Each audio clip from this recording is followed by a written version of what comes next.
Nobody joins a cult. Nobody wakes up one morning and says, "I want to be brainwashed today."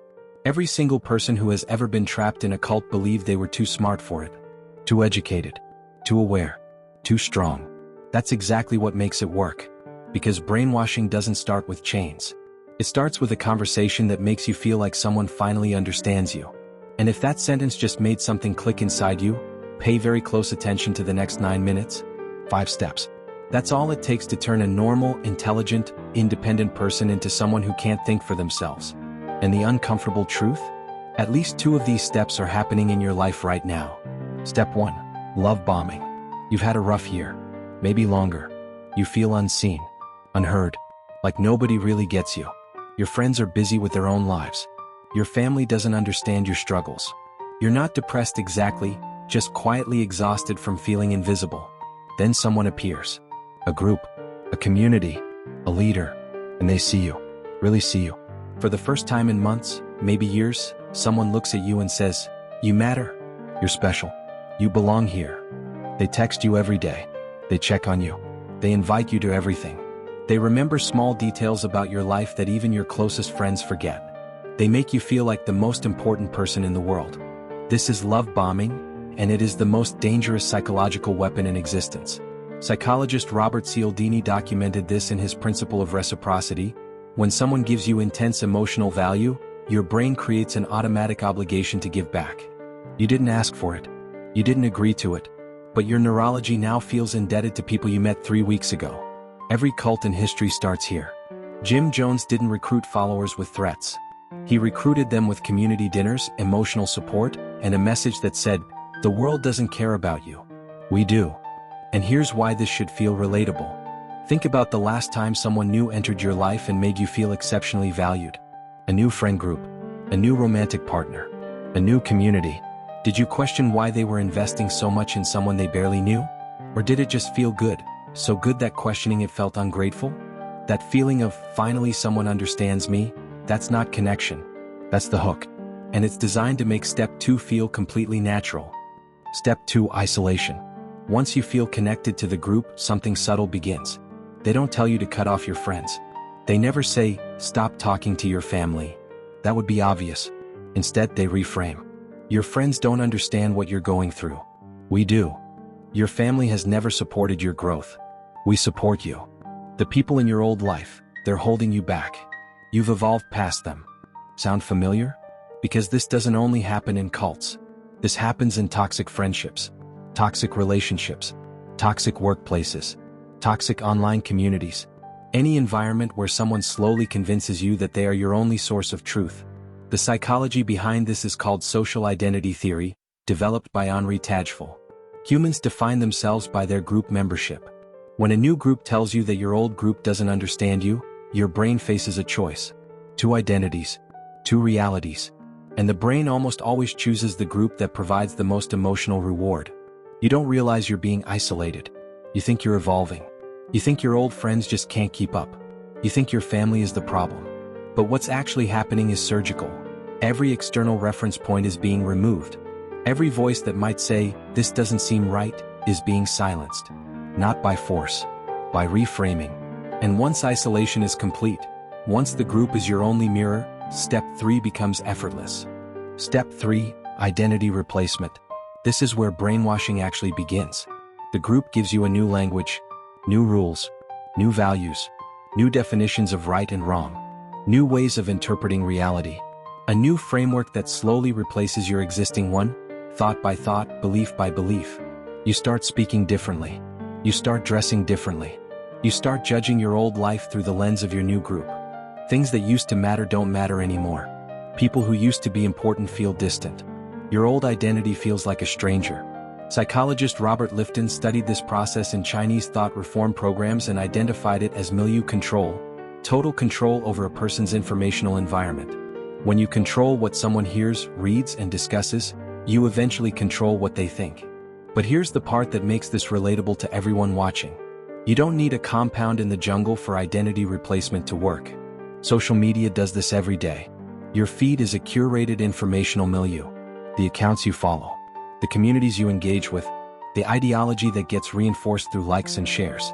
Over time, Your beliefs, your language, your values shift to match the group, and you call it personal growth. The difference between personal growth and identity replacement is simple. Personal growth expands your thinking. Identity replacement narrows it. Growth makes you more open. Replacement makes you more certain. And certainty, absolute, unquestionable certainty, is the hallmark of every brainwashed mind. Once your old identity is replaced, step 4 locks the door behind you. Step 4, fear installation. Now that you're in, now that you've adopted the group's identity, language, and worldview, the leader introduces fear. Not immediately, not aggressively, gradually, surgically. If you leave, you'll lose everything you've built here. The outside world is dangerous. They won't understand you anymore. People who leave, they always come back broken. Or they don't come back at all. This is the lock on the cage. And it works because it targets the one thing your brain fears more than anything: social death. Neuroscientist Naomi Eisenberger at UCLA found that social exclusion activates the same neural pathways as physical pain. The anterior cingulate cortex fires identically whether you're punched in the stomach or told you no longer belong. Your brain literally cannot distinguish between physical harm and social rejection. The cult leader doesn't need chains. They need you to believe that leaving means losing your community, your identity, your sense of self. And since they've already replaced your old community, your old identity, and your old sense of self, leaving doesn't just mean discomfort. It means annihilation. You don't know who you are outside the group anymore. This is why people stay in toxic relationships for years. This is why employees stay in abusive workplaces. This is why people remain in friend groups that make them miserable.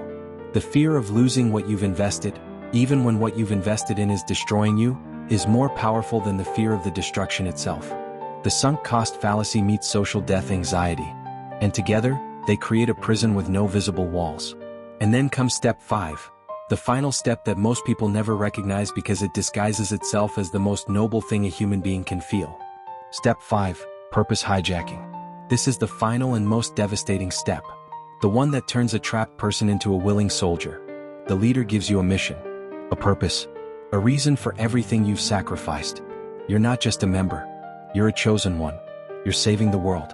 You're part of something bigger than yourself. Your suffering has meaning.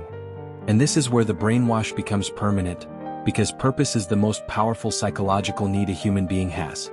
Viktor Frankl, a psychiatrist who survived Auschwitz, wrote that human beings can endure almost any suffering as long as they believe it has meaning. Cult leaders exploit this ruthlessly. They take your pain, your sacrifice, your isolation, your lost relationships, and they retroactively assign meaning to all of it. You lost your friends because they weren't worthy of the new you. Your family doesn't understand because they haven't been awakened yet. The suffering was necessary to prepare you for your purpose. And suddenly, everything makes sense. The loneliness, the sacrifice, the identity change. It wasn't brainwashing. It was destiny. It wasn't manipulation. It was growth. It wasn't a trap. It was a calling. This is the genius of cult psychology. The victim doesn't just accept the cage. They decorate it. They defend it. They recruit others into it. Because admitting it's a cage would mean admitting that everything they sacrificed, every relationship they lost, every belief they abandoned, every piece of themselves they gave away, was for nothing. And that admission is more painful than staying. Here's why this matters to you right now. You don't need to be in a cult for these 5 steps to control your life. A toxic partner can love bomb you, isolate you from friends, replace your identity with their expectations, install fear of leaving, and give you a purpose. We're building something together. A toxic workplace can welcome you warmly, separate you from outside opportunities, reshape your values around company culture, make you fear unemployment, and give you a mission. We're a family here. A toxic ideology can embrace you online, isolate you from opposing views, replace your thinking with its framework, make you fear social rejection from the group, and give you a crusade. We're saving the world. The 5 steps are identical. The costumes change. The psychology doesn't. The only defense is awareness. Know the steps. Recognize when they're happening. And ask yourself the one question that every cult leader prays you never ask. Am I here because I chose to be? Or am I here because leaving feels impossible? If leaving feels impossible, you didn't choose to stay. You were engineered to. 5 steps. Love bombing. Isolation. Identity replacement. Fear installation. Purpose hijacking. 5 steps that have controlled millions of people across history. Not because those people were stupid, but because these steps are designed to work on intelligent people. The smarter you are, the harder it is to admit you've been manipulated. And that denial is the final lock on the cage. If this video made you recognize even one of these steps operating in your own life right now, that recognition is the beginning of freedom. Hit that like button if this changed how you see every group, relationship, and community you belong to. Subscribe if you want to keep understanding what the world hides in plain sight. And share this with someone who might be inside a cage they haven't recognized yet. They need to see the steps before the steps are finished. See you in the next one.